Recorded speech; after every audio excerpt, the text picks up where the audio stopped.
نبی علیہ السلام فرماندے نے لا ينظر الرجل الى عورت الرجل ولا المرأة الى عورت المرأة، فرمایا کسے بندے واسطے اے لائق نہیں کہ او کسے مرد دی شرمگاہ دی طرف ویکھے، اور کسے عورت واسطے بھی لائق نہیں کہ او کسے دوسری عورت دی شرمگاہ دی طرف دیکھے۔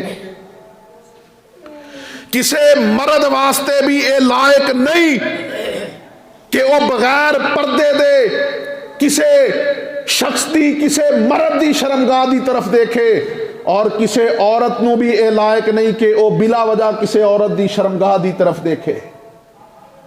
میرے محترم بھائیو، ہن ایتھے توجہ کریا دے، اے اکھ اللہ دی بہت بڑی عطا اور نعمت ہے، کیا اسی دا صحیح استعمال کرنے ہاں؟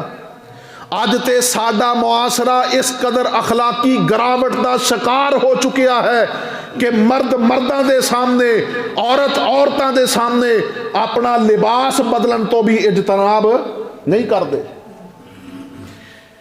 وہ آندے نے ساڈا اے دے تو کادا پردہ، جبکہ شریعت نے سختی دے نال منع فرمایا کہ کوئی مرد کسے دوسرے مرد دی طرف اور کوئی عورت کسے دوسرے عورت دی طرف او دے سطر دی طرف نہ دیکھے۔ اللہ اکبر کبیرہ۔ تے اج دا نوجوان اے آندا ہے جی اسی ہم جنس ہاں، سانو ایک دوسرے وال ویکھن تے کیڑا پردہ اور کیڑا اعتراض ہے۔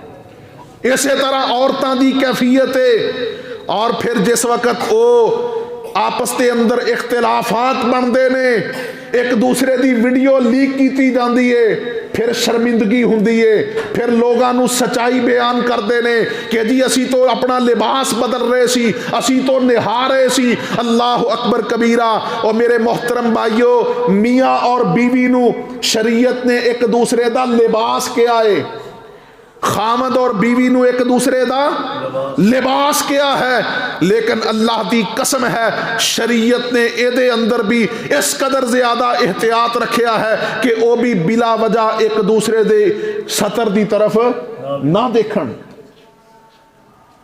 میاں اور بیوی جو ایک دوسرے دا لباس نے، وہ بھی ایک دوسرے دے جسم نو ویکھن دے اندر پرہیز کرن۔ بلکہ بات تو اس تو بھی آگے ہے کہ نبی علیہ السلام دا ایک صحابی کہن لگا، اے اللہ دے پاک پیغمبر جی، جس وقت میں خلوت دے اندر تنہائی دے اندر ہوواں تو کیا میں اپنا سطر کھول سکنا ہاں؟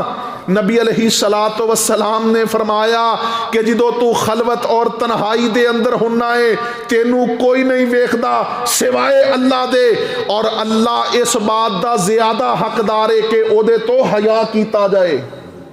اللہ اس بات دا زیادہ حقدار ہے کہ او دے تو حیا کیتا جائے، اور بلا ضرورت انسان تو اپنے سطر اور اپنی شرمگاہ نو نہیں دیکھ سکتا، بجائے اس کے تو سے دوسرے مرد یا عورت دی شرمگاہ دی طرف دیکھے۔